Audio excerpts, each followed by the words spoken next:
बेगूसराय जिले का रचियाही गांव ये अपनी वजह से प्रसिद्धि पाए हुए है। अगर बात हम साल 1957 की करें तो उस साल ही यहाँ पर कहा जाता है कि बूथ कैप्चरिंग की कोशिश की गई थी। ये मैं जो खंडहर टाइप जगह है वो दिखाना चाह रहा हूँ। ये कहा जाता है कि अंग्रेज़ों द्वारा बनाया गया कचहरी है जहाँ पर मालगुजारी टैक्स वसूला जाता था। 1957 में यहीं पर बूथ था और स्वतंत्र भारत में पहली बार बूथ लूटने की कोशिश यहीं से की गई थी। उस समय के एक दो वृद्ध बचे हुए हैं जिनसे हम बात करेंगे, फिर गांव के लोगों से भी बात करेंगे कि उस ज़माने के बारे में क्या सोचते हैं। लेकिन पहले जो उस समय के जो गवाह रह चुके हैं, जो उस समय को जिन्होंने देखा है, उनसे बात करते हैं। चाचा, क्या हुआ था 1957 में? क्यों इस जगह के बारे में कहा जाता है, इस गांव के बारे में कहा जाता है कि स्वतंत्र भारत का ये पहला गांव है जहां बूथ कैप्चरिंग की कोशिश की गई थी? यहाँ पर जो है सो बूथ था और यहाँ से 3 किलोमीटर दूर वहाँ से मतदाता यहाँ पर मत गिराने के लिए आते थे। तो रास्ता में ही जो है बैलगाड़ी से आ रहे थे, पर्दा लगा हुआ था और वहाँ पर जो है सो मारपीट हुआ, डंडा पैना चला, भगेर हो गया। भगेर होने के बाद में ये बूथ लूट हो गई। तो यहाँ क्या पुलिस नहीं थी? पुलिस था, कम सम में था। वहाँ भगेर हुआ तो वो सुरक्षा करने के लिए दौड़ गए उधर देखने के लिए क्या है नहीं है। अच्छा, हाँ। तो जैसे पुलिस उधर गई, हाँ। यहाँ बूथ लूट लिया गया। किस पार्टी के द्वारा बूथ लूटा गया? ये कम्युनिस्ट के लोगों ने लूटा या कांग्रेस के लोगों ने लूटा? इस वक्त हम कैसे बोल सकते हैं कि कम्युनिस्ट वाले लूटे कि कांग्रेस वाले लूटे? हम बोल सकते हैं? नहीं बोल सकते। क्यों कि दोनों हमारे नज़र में बराबर है। कम्युनिस्ट वाले लूटे कि कांग्रेस वाले लूटे, दोनों में तो कोई लूटे होंगे, तभी न कोई जीते होंगे। चाचा, आप डिप्लोमेटिक हो रहे हैं, लेकिन ये बात पक्का है कि यहाँ बूथ लूटा गया और तभी से ये गांव प्रसिद्ध हो गया कि रचियाही वैसा गांव है जहां सबसे पहली बार बूथ लूटा गया है। तो 1957 में ऐसी क्या स्थिति बनाई थी कि बूथ लूटने की कोशिश की गई? उस समय उम्मीदवार कौन थे? 2 लोग थे, सरजू बाबू और चंद्रशेखर बाबू। सरजू बाबू कांग्रेस के थे, चंद्रशेखर बाबू कम्युनिस्ट के थे। तो कांग्रेस कम्युनिस्ट में बहुत जोरदार टक्कर था। उस समय लोकप्रियता किसकी ज्यादा थी? विशेष करके ज़्यादा था कम्युनिस्टों का। यहाँ पर कम्युनिस्ट टोटल कम्युनिस्ट बेल्ट था। अच्छा जी।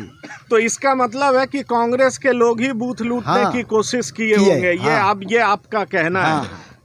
तो तब से और अब में कितना फर्क आया है? अब आप क्या देखते हैं? तब से और अब में अभी जो है, जो चुनाव आते हैं हर वक्त, जो 5 साल में आते हैं, निष्पक्ष चुनाव होता है, शांति प्रिय चुनाव होता है, कोई घटना उटना नहीं होती है। अपने आप आते हैं मतदान और वोट गिरा के चले जाते हैं सुरक्षा से, कोई दिक्कत कोई कठिनाई नहीं होती है।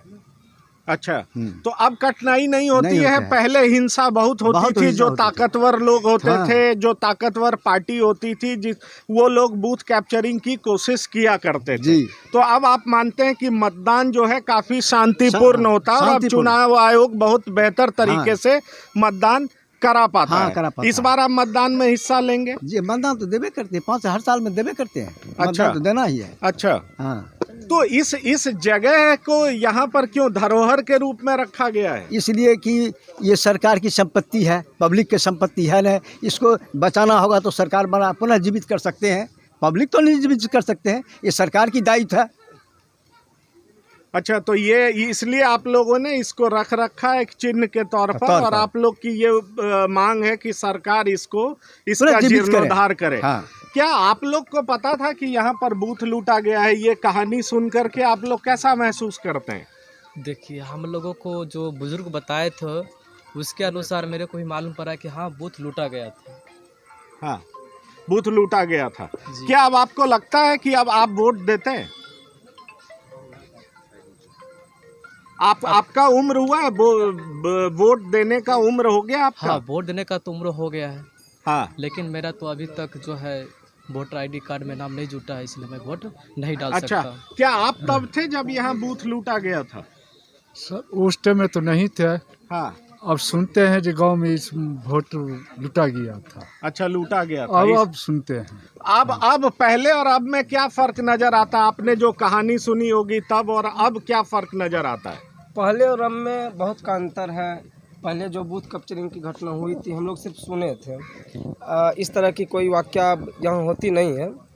अभी तो आराम से सभी लोग जाते हैं, मतदान करते हैं, किसी प्रकार की कोई घटना भी नहीं होती है। अच्छा, तो अब आप लोग जो जितने युवा हैं पार्टी लाइन पे बटे हुए नहीं हैं। पहले तो सुनने को मिलता था यहाँ पर कि बहुत लोग पार्टी लाइन पर बटे थे और इसलिए भीषण संघर्ष होता था। नहीं, अब इस तरह का कोई इस गांव में बात नहीं है।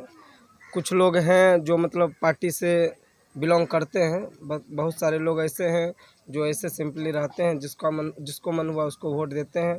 बाकी अपना गांव अभी बहुत शांति से चल रहा है। तो क्या आप मानते हैं कि तब से अब का समय बेहतर है? ना कोई लड़ाई ना झगड़ा, शांतिपूर्ण मतदान होता है? हाँ, शांतिपूर्ण मतदान होता है तब से, और अब में बहुत अंतर है। अब वैसा कोई वाक्य यहाँ नहीं होता है। तो आपने सुना यहाँ के उन तमाम लोगों को, युवा भी हैं और वृद्ध भी हैं, जो उस समय की घटना के गवाह हैं। वो बताते हैं कि किस तरह से बूथ कैप्चरिंग की घटना यहाँ पर की गई थी और किस तरह से जो है कम्युनिस्ट और कांग्रेस दोनों पार्टी में भीषण संघर्ष हुआ था।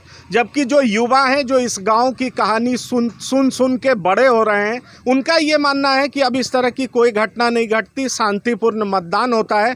तो जाहिर तौर पर जो इस देश का चुनाव आयोग है, अब वह सफलता से मतदान कराने में सफल होता है। लेकिन एक बात मैं ये ज़रूर बताना चाहूँगा और एक बार फिर से दिखाना चाहूँगा कि ये वही जगह है, ये रचियाही गाँव है बेगूसराय ज़िले का, जहाँ पहली बार बूथ कैप्चरिंग की घटना घटी थी। और इस वजह से इस गांव की अपनी एक अलग पहचान है और बार बार इस गांव के बारे में ये बताया जाता है कि किस तरह से स्वतंत्र भारत में पहली बार यहाँ पर बूथ लूटने की घटना को अंजाम दिया गया था। TV9 भारतवर्ष के लिए पंकज कुमार। न्यूज़ टॉप 9 रोज सुबह 7 बजे और शाम 7 बजे सिर्फ TV9 भारतवर्ष पर।